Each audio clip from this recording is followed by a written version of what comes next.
Semi-spoiler review. I'm one of those people that really, I like to talk about what I saw, and it always mystifies me. And look, I don't mind spoilers. I'd rather know going in if I'm going to be happy with what I saw or not. And that's just me. But today we saw a really amazing moment in Star Wars. I can't even begin to tell you guys what seeing this unfold means to me. You know, from the way it was filmed, the locations, to characters you don't see but you know are there. Quinlan Voss. When Obi-Wan goes to the safe house, he sees that the Jedi have gone through there and have left graffiti, and Quinlan Voss had. And if you remember Clone Wars, Quinlan Voss and the EU and other places, Quinlan Voss had a very interesting story arc. So seeing that he's still alive, we think, is a pretty cool thing. Okay. Then we get into that vision. When they get to Manfuso, Obi-Wan and the little princess are walking down, and Obi-Wan stops and sees a figure in the distance. Now, I first thought, because I was watching it on my phone, that it was the Grand Inquisitor. I'm like, what the fuck is he doing here? It was Anakin. And it was one of the most beautiful and yet psychologically kind of scary and sort of, it's hard to explain, moments in Star Wars. Because he's looking out and he turns around and looks, and his face is white and you see his red eyes. So what you see,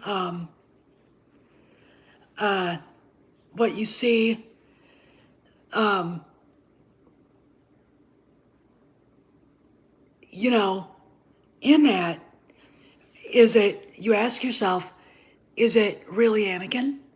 Or did Obi-Wan hallucinate him? What's going on here? We get to the Inquisitors, and again, there's a jockeying of position. We got Reva, who's an idiot, in my opinion. She's gonna reap the whirlwind. Pissing on the fifth brother, who hates her guts. Okay, they're Darksiders. I don't really see Darksiders caring about anybody, to be honest. And you got the other female Inquisitor just kind of sitting there going, chilling, not saying a word. Okay. I think I know how this is going to play out. And then you get to see Vader in the Bacta tank. And then they pull him out. And then they hook the machine up into his chest, literally. You imagine the torment he's going through with that. Talks with Reva.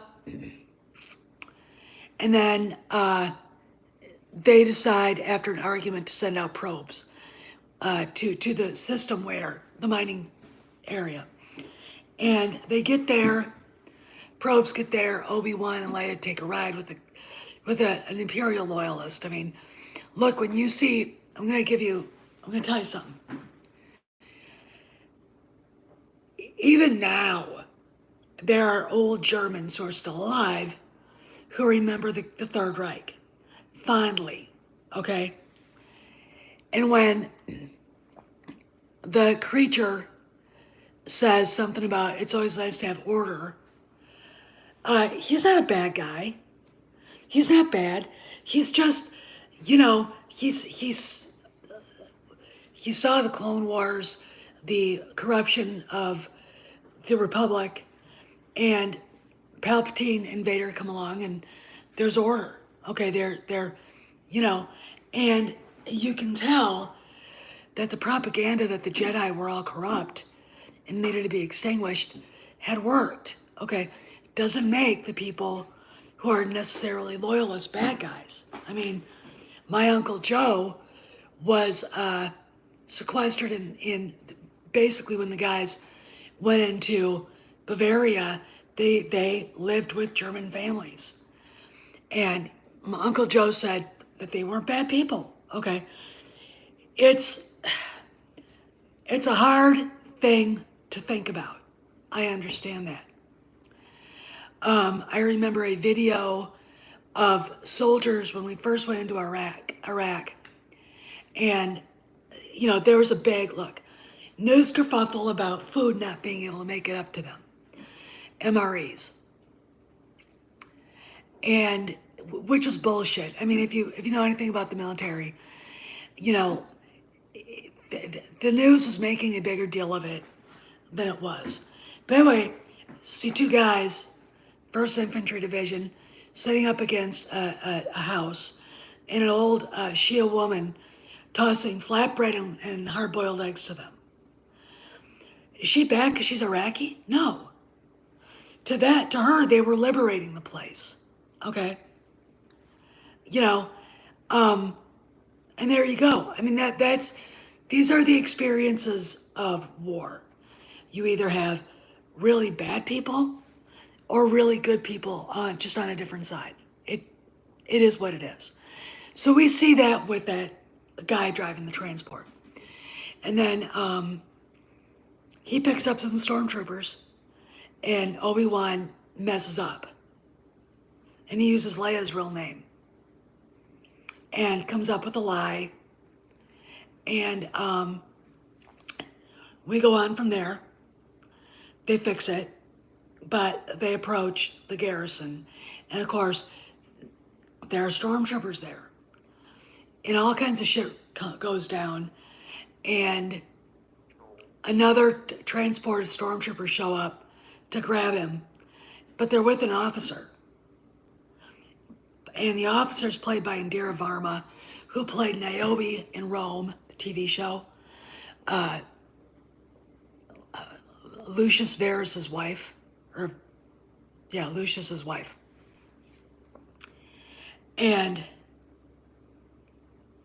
she kills them all. She kills all the stormtroopers.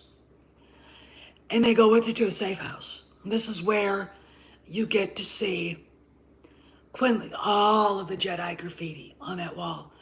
And you see what Quinlan Voss wrote, and I think it's something like, if you close your eyes, you'll see the path, or you'll see clearly, or something like that.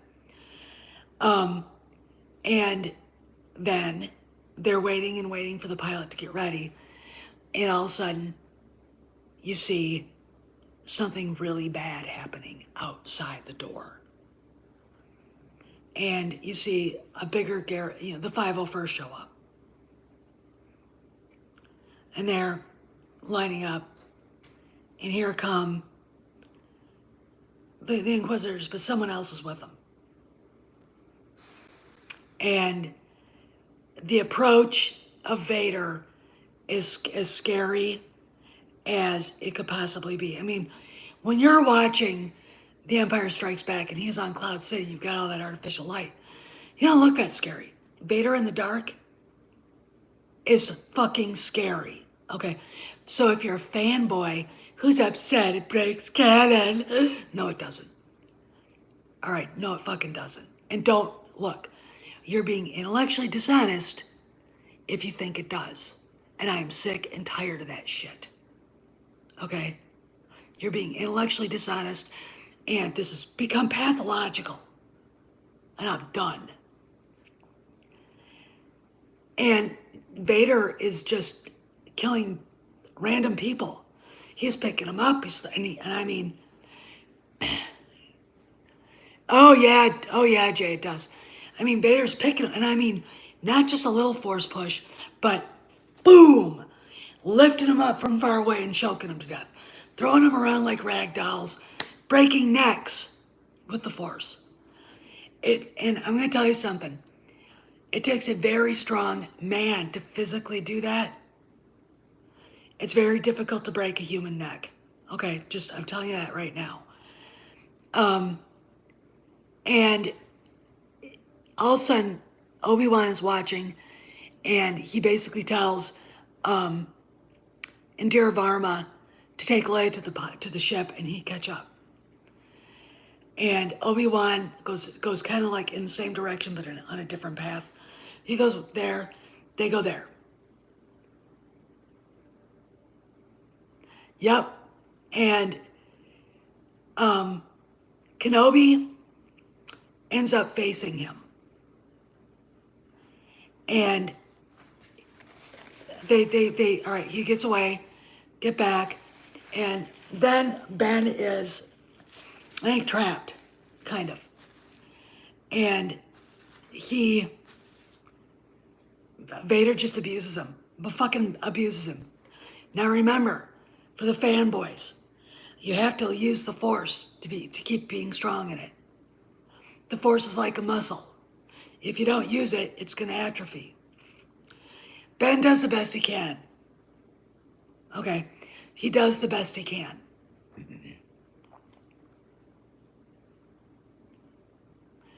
And Vader starts a fire and basically throws Kenobi in the middle of it. Kind of poetic, kind of in your face, this is how you made me feel, kind of thing. There's a line in the movie or the show where Vader basically says to him, you did this to me, you made this. Your fault. And the psychological suffering that both characters are going through is catastrophic. Okay. Anakin, this is all the rage, and the rage is Vader. Anakin no longer exists. Okay. And now I saw Mr. H reviews talk about how this breaks canon and it doesn't. And he came up with, the last time I saw you, I was the apprentice and you were the master. No, this has nothing to do with that. Okay. I believe is going to end up being a reference to the Emperor. Because I actually do believe we may see him in this. I mean, I hope so. You gotta have Vader, you gotta have the Emperor. But that there's a loader droid who goes over, picks up Obi-Wan while Varma is shooting at stormtroopers, and Vader just let him go. All right. Now, that could be construed as something wrong with the story. And I know the black pills will jump on it. But I don't think so. We gotta see, there's gonna be a reason why, and trust me, the black pills and all the crybabies are gonna cry about what is going on with the show, and saying it breaks canon, and the leaks were right. Look, if you have a problem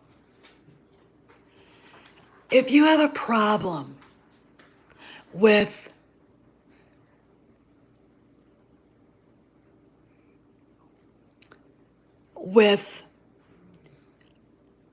a dark side user who was a Jedi embracing the light again, and you think that takes away from Kenobi, you're lying to yourself. You're again intellectually dishonest, and you're looking for reasons. Okay, and look, everybody out there who doesn't want to like the show probably does like it. Okay, they're lying to you. First, second of all, well, she was already a Jedi, so I mean, that's just quit nitpicking. Quit nitpicking. It's fine. They're following rebels. Hey, Baz. It's literally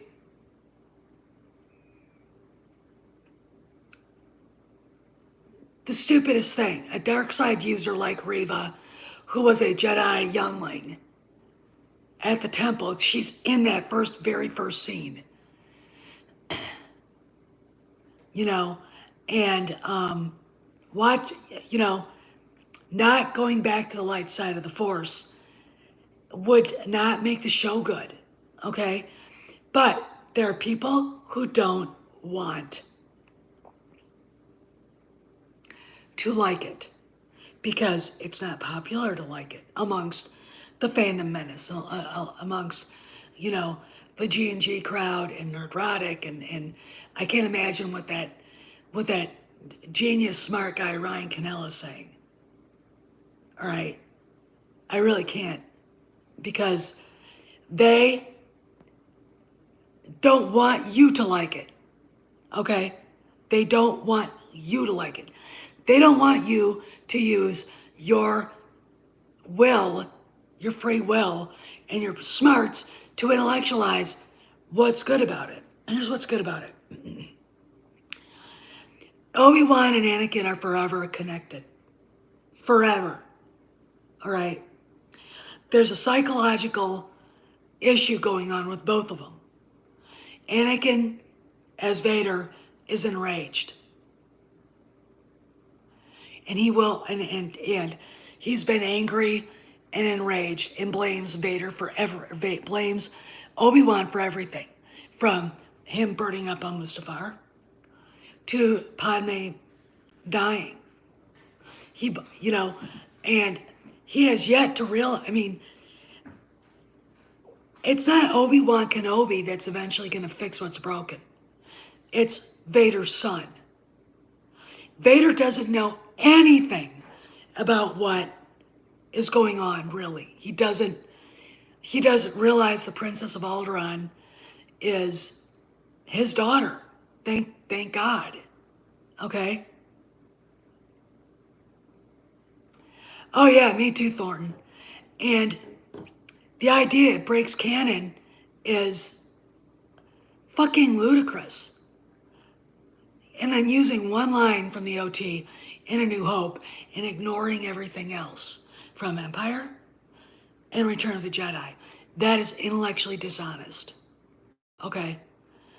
What he said in A New Hope, he could have been referring to maybe I do believe that Obi-Wan in the end of this, when he gets away, even though I would prefer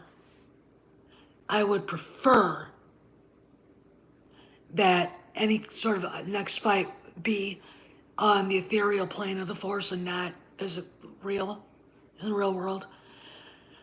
It could be referring to Obi-Wan kicking his ass. Well, it doesn't break canon.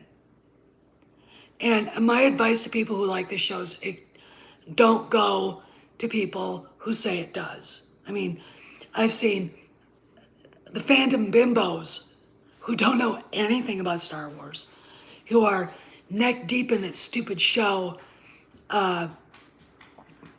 Stranger Things, you know, who didn't grow up in the 80s like I did.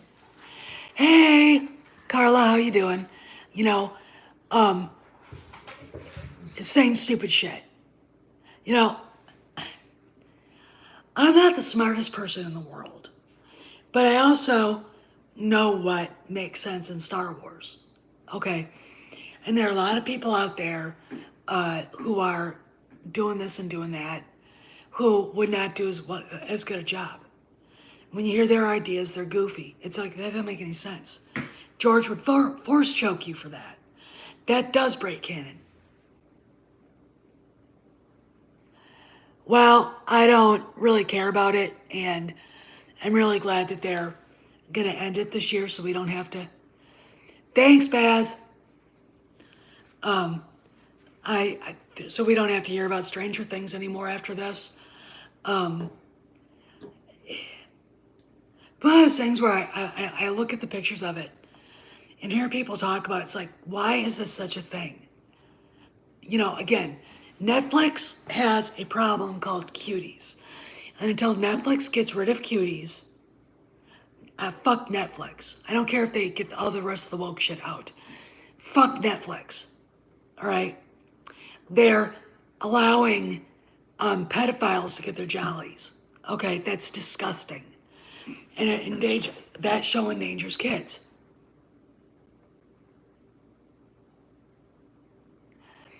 Yeah, I think I thought it was ending after this. I mean, I guess we're gonna milk the piece of shit so we get to see how much better it is than Star Wars. And the people saying that are morons. I mean, we got bimbos saying that. We've got, sorry if I called you a moron. No, I'm not. All right. Well, we don't know. See, that's the thing. That's the thing. Okay? All right? If he's not dead, Vader's got a card because Vader knows. He knows everything. He's got a card he can play. Look, Kenobi is as much about Vader's relationship with his minions as it is about Kenobi and Vader. Okay? And it's very interesting to me watching this and seeing the infighting with all the Inquisitors going on and Vader going, letting it happen. It's like the Joker taking the pool cue and breaking it up, handing it to Little Gamble's crew, Little Gamble and his right-hand man saying, fight it out. We have one position, fight it out between you. I mean, kind of like that. I thought the little girl Leia was great, Indira Varma was great. The aliens looked good. The location they chose for Manfuso, excellent. In fact, I think I've been there. I think I've seen that place. It's in California. And it was just enough. And when Obi-Wan says the Empire came through and ravaged it. So you can imagine what it looked like. If it's a dry, desertish, not like Tatooine, which is just sand, but a dry desert, kind of like the Utah desert or the California desert, not Death Valley, but like that, like Monument Valley. Not Monument Valley.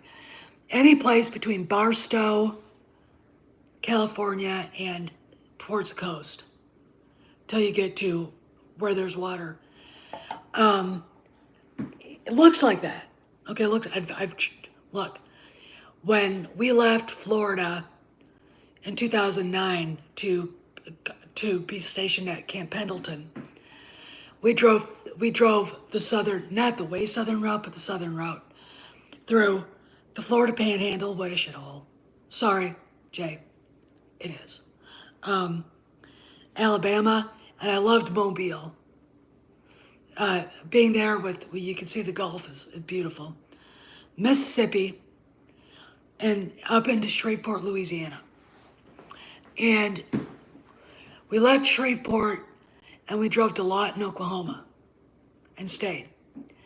Which is, if you want, it's fantastic, Austin. Don't go to the channels that are attacking it.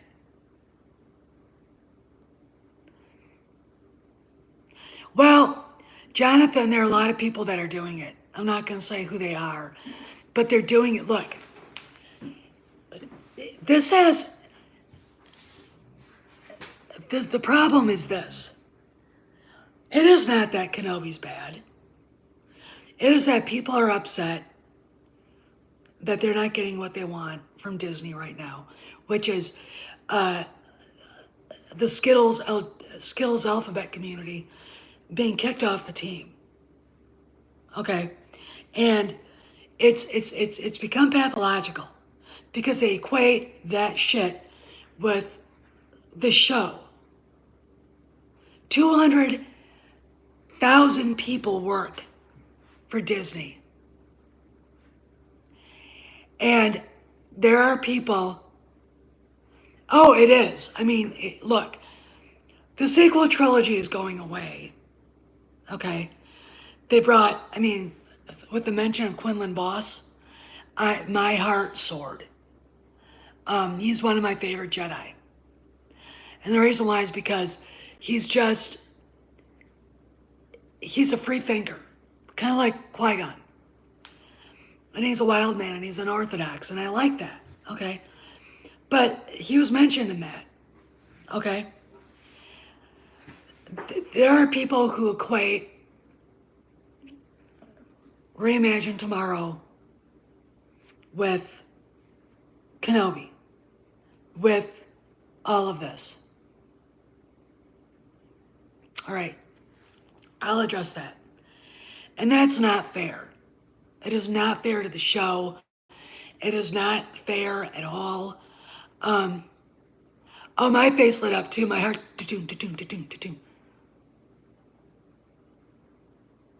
Oh, yeah. I mean, this is, if we get to see him. Oh, yeah, I think so, Baz. But, again, like I said, it's intellectually unfair to do this to Kenobi. You know, and it's, look.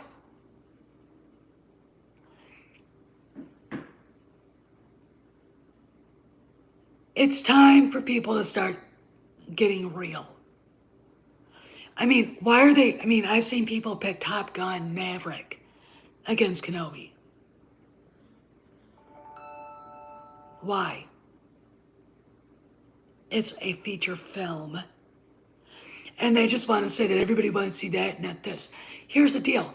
Keep your fucking politics, all of it, out of my Star Wars. How's that? I don't see any relevant politics in this. You know? And if there's organic diversity, why are we freaking out about it? Okay? That's, I mean, it's, look. It's a self-licking ice cream cone.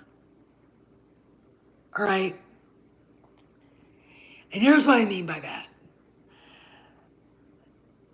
We didn't have to know that Lucasfilm told Moses Ingram about us being terrorists. Oh, I do too. I do too. That, you know, that we're all, you know, racist. She didn't have to say anything, but she did, and that opened up the Pandora's box of bullshit we're getting from. I'm pretty sure right now, and la, right? This was bad PR, and then they doubled down on it. All right. My advice when you guys are watching this and you hear someone bitch about Reva is this. First off, she's doing a really good job. Second of all, I want to know the real reason why you hate her so much. Okay? Because you're falling into the trap. Now, are they aware of it? No. Do they care? Even if they, I'm sure.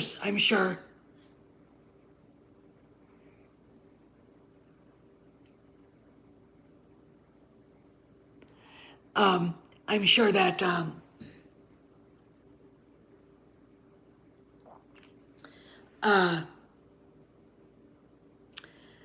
you know, the Star Wars PR team knew what they were doing when they put that stupid shit up about the fans being racist.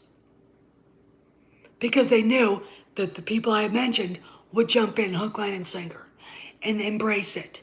Because that's brownie points with the cool kids. Look, popular kids aren't cool. You know who the cool kids were? Me and my friends sitting around in the parking lot smoking cigarettes. Oh, I can't imagine who that idiot is. Luke is safe. All right? He is not a Prince of Alderaan. If he was the Prince of Alderaan and Leia was living on a moisture farm, it would be opposite then. But he's not. So they need to fucking stop it. All right? They're not look, if it bleeds, it leads, and they're making a ton of quan on this. You know, and like I said, it's a self-licking ice cream cone. Lucasfilm puts out a PR thing that basically attacks fandom in general. These idiots jump through hoops to glom onto it. And on and on and on and on. Now, Ewan McGregor did address it. I have not seen any of the evidence that supposedly is there. Did Ingram delete it? Was it real? I don't know. I mean, I've had SJWs say they saw it and I don't believe them. Well, I don't think it has to focus on Luke. And I would really like to just see one series and out. Especially with Ahsoka coming. Hell, do you remember when they said they were only going to do three seasons of Mando? Favreau's writing a fourth. And I wanted to tell you about this. So one of you lovely subscribers that I appreciate so much went to Star Wars Celebration and was at the big opening panel. Kennedy did not want to be there. She was extremely uncomfortable. Every time she tried to walk away, Favreau would bring her back. She was like, I don't belong here anymore. Then Ford comes out on the opposite half of the stage and is talking about John Williams and congratulating him and just, you know, and she starts yelling, tell him when it's going to come out. Tell him when it's going to come out. And I guess Ford looked at her like, shot death rays out of his eyes. All right. If anybody thinks that he likes her or they're friends or he, you know what I'm saying? Are wrong. Are very wrong. All right. And, well, you know, it might be. But again, I would just take that Joanna Bennett and recast her as Cara Dune. All right. I don't really know if they need a Luke story. Yeah, it did. Me too. Indiana Solo. I'm like, and I'm going to call somebody out. Matthew Kadish attacking him for his age is bullshit. Okay? Jay knows who I'm talking about.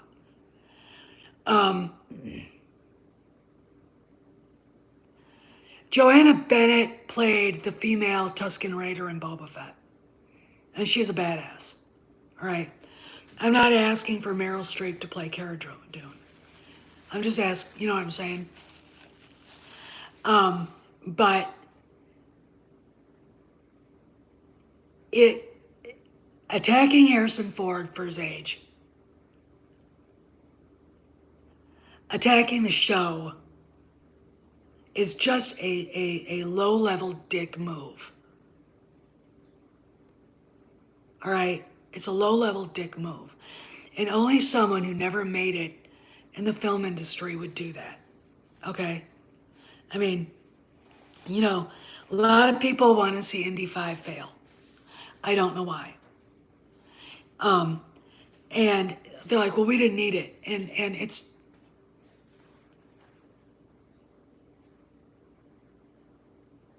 yeah, and you know, but attacking Harrison Ford for his age is bullshit. And a lot of the fandom do that. And I've had it. I really have. He walked out there, heart and soul on his sleeve. And, you know, the guy is, look, the guy is healthier by far than all of these people attacking him combined.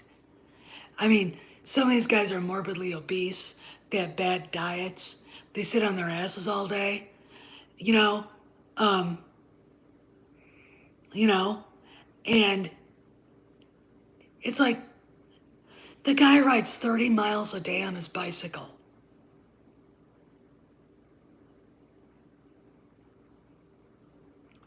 Yeah, and Peter's right. You know, the guy rides 30 miles a day. He rides his horses, okay? Um, he watches what he eats and everything and plays tennis. I mean, I'm talking about people who can't get up without gasping for breath to go to the fucking refrigerator.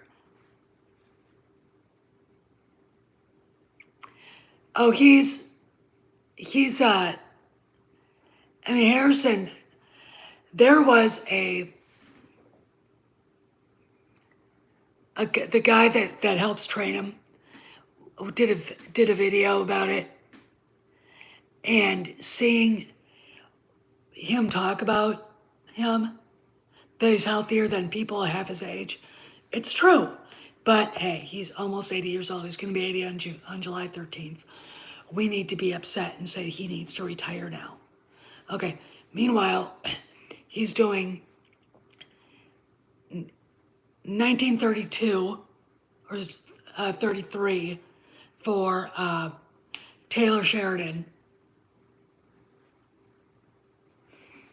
And he's doing that show called Shrinking on Amazon. Okay. So he's working. I mean, you know, I'm like, what do you want? And I'll tell you something else. Hey, Mazurus, the guy's a hell of a lot better looking than all those guys combined still, too. Okay? We're talking about Harrison Ford for crying out loud. But no, he was not happy with Kathy. Thanks, Maze. He was not happy with her at all.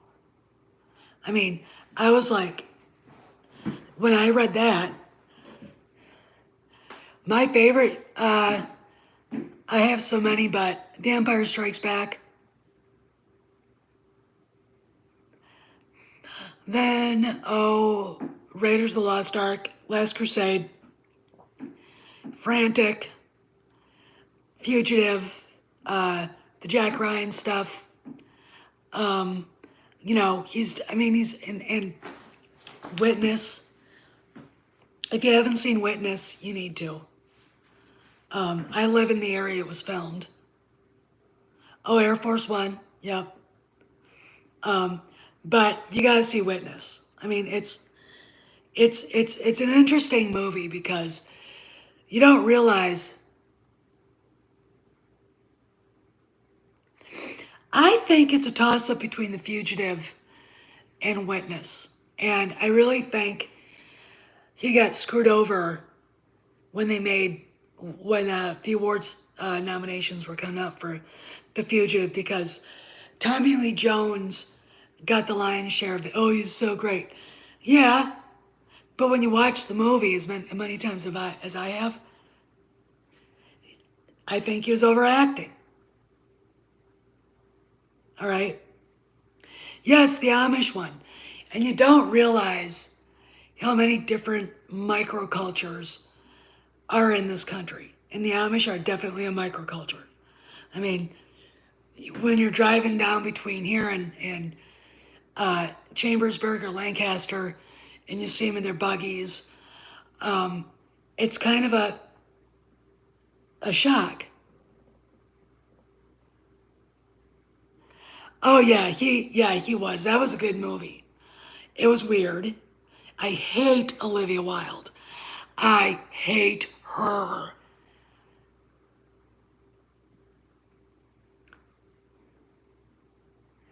Oh, I thought that was great too. I mean, he's been in so many good movies, and he's. Oh, what about if you haven't seen The Devil's Own with Brad Pitt?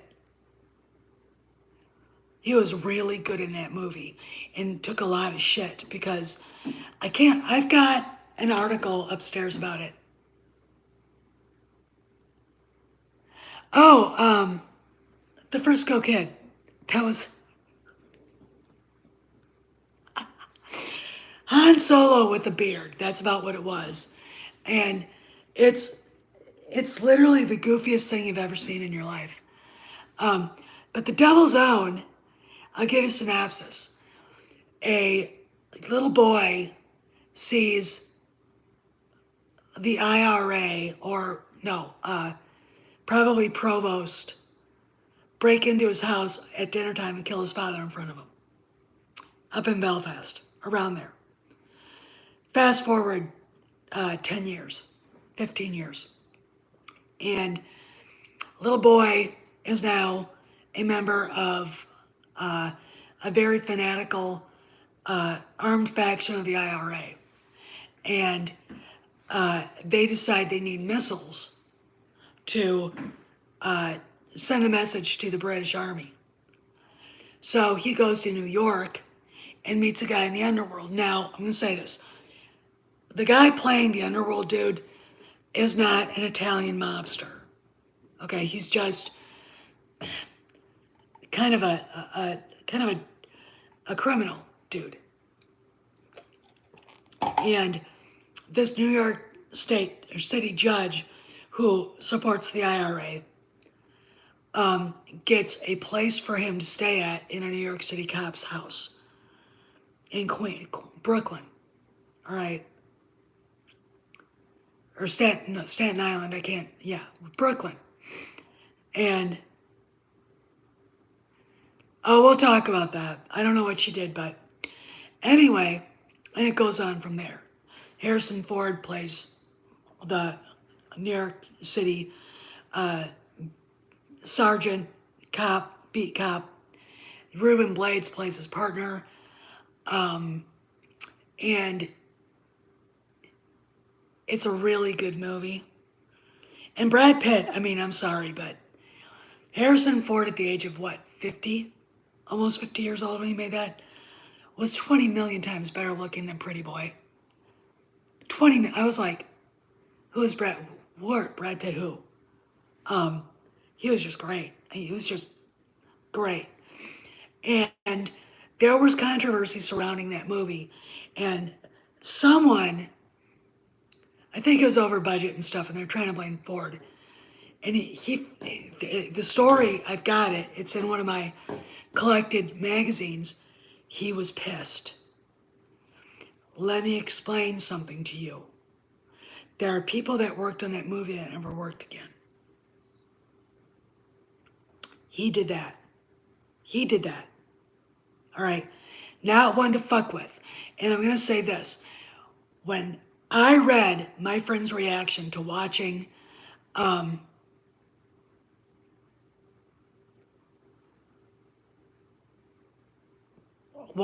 his reaction to Kathy screeching at him like a wet blue jay, when he looked at her like, I mean, shot death rays at her.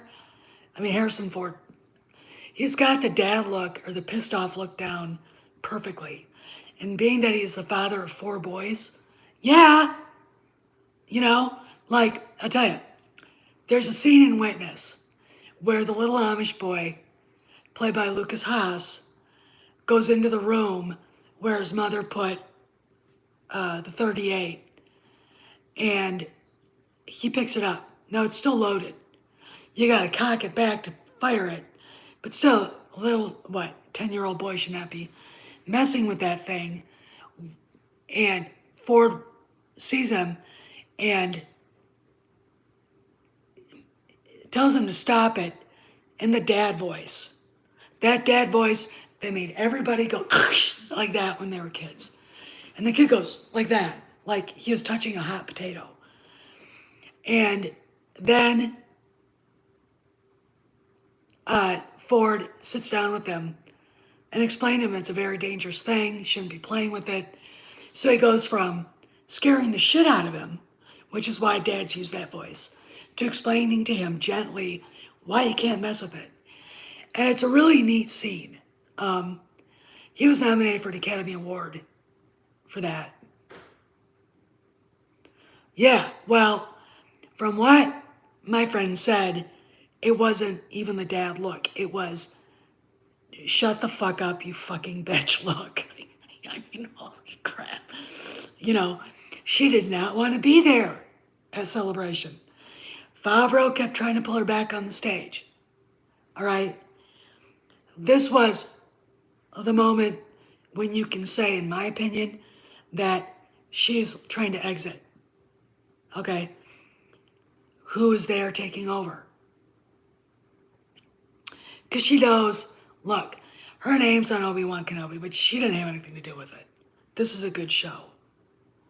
All right. And I'm going to say this. The people that haven't seen it are the ones that hate it. Okay? People who, I got rid of Disney Plus and reimagine tomorrow. So, you haven't seen it then.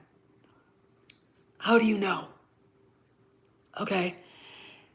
Boycotts don't work. Do you see Netflix getting rid of cuties anytime soon?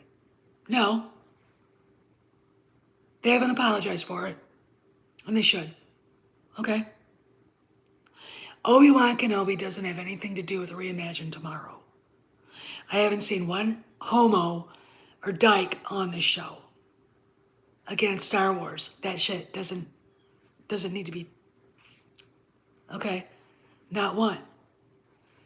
We have a galaxy full of different kinds of people. Okay? We have a black female villain. That's, according to some, is woke. And what's going to happen is she's going to turn to the dark side and Vader's going to kill her. And they're going to shit themselves. Large piles of shit everywhere. Because that is woke and it's a bait and switch. No, bait and switch would be Obi-Wan not being in his own movie. In his own show. And he looked pretty fucking front and center to me today. But I don't know. I'm the bitch here, right? Look, this is my attitude to the fandom menace, to, you know who I'm talking to. When some asswipe at Lucasfilm says the fans are racist, ignore it. Okay? Ignore it.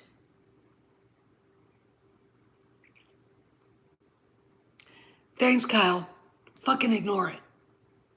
You don't need to defend yourself. Everybody knows you're not racist. You don't need to embrace it either, because then you're letting them define who you are. And that's the ultimate sin of the fandom menace. I mean, I would think that after what happened with Zack Snyder calling them a hate group, that they would have learned a lesson. But no, they ran to Alex Jones and to Glenn Beck.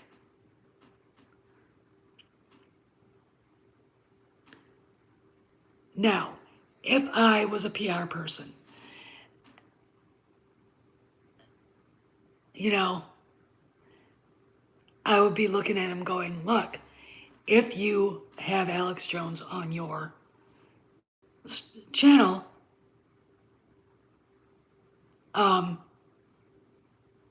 you're basically giving them ammo against you. Okay? So don't have him. I mean, I don't care if the man's crazy shit, some of it's been proven true or not. He's a bad person anyway. Okay? Glenn Beck, look. He left Fox because he couldn't get along with people. Sean Hannity gets along with people. Tucker Carlson does. Glenn Beck couldn't. Because he's crazy. Okay? My attitude is, look, if you don't want people to think you're this or that, then stop letting them. Then stop giving them ammunition. Okay? To Lucasfilm, stop attacking the fans. You're going against Bob Chapek's rule. We're the North Star, all right? The fans are not racists, okay? They're not. Now, got you and McGregor talking about it, and I got the video, Baz grabbed it for me, and I'm probably gonna do a video about it, okay? Here's the deal. The fandom chased one of our finest members, one of the people that was keeping people informed in a very intellectually astute way about what's going on at Lucasfilm off of YouTube. Cameron. All right? Because of this shit.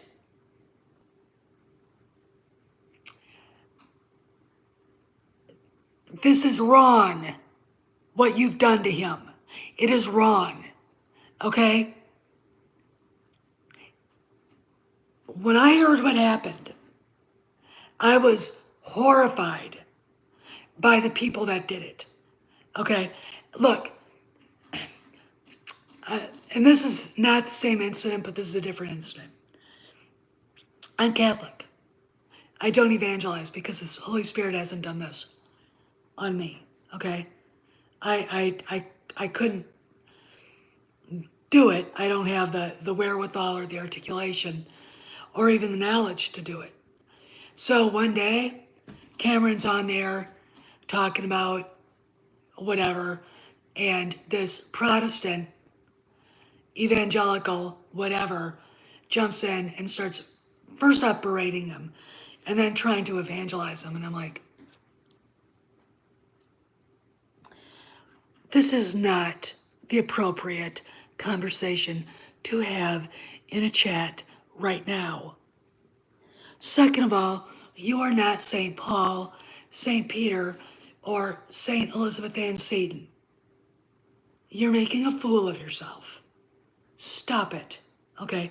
He was offended because what the guy was doing was offensive. Okay? Guy apologized. But that set the precedent for what happened later when they were talking about the Ms. Marvel trailer, and people were bitching about it being woke because Ms. Marvel's a Pakistani Muslim girl. All right? I'm like, I'm not going to watch it because I don't like Marvel. Okay? But why are you guys doing this? And it's the same fucking thing. The same people are doing it to Moses Ingram. If she was a blonde white woman, let's say it was Brie Larson playing Reva. That would be bad too. That would be bad. On the other hand, Moses Ingram isn't bad.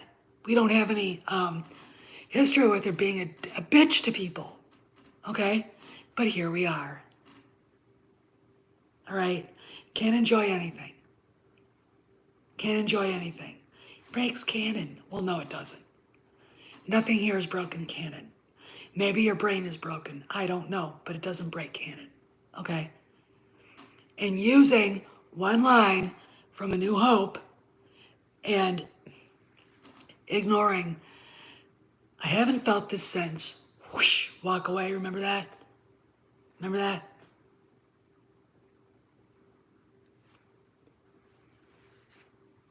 Okay. I gotta go, I'm losing my voice. And I think we're gonna have a verdict today on the Johnny Depp thing. And I think it's looking good for him. So, and I've gotta go get a filling redone on this side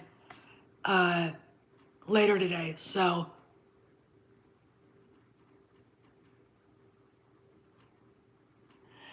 well, this is him.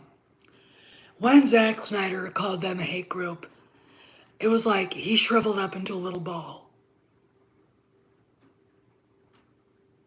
That's him. He's a little beta male, okay? Inconsequential. Look, eventually people are going to see the game and going to leave it alone, all right? And walk away. And to the people trying to equate Reimagine Tomorrow with Lucasfilm and Kenobi. Lucasfilm has troubles right now still with PR. They violated JPEG's rule about not pissing the fans off, but using all that shit from March against the show isn't fair to anybody on the show, isn't fair to Favreau, Filoni, or Chow. And you guys are being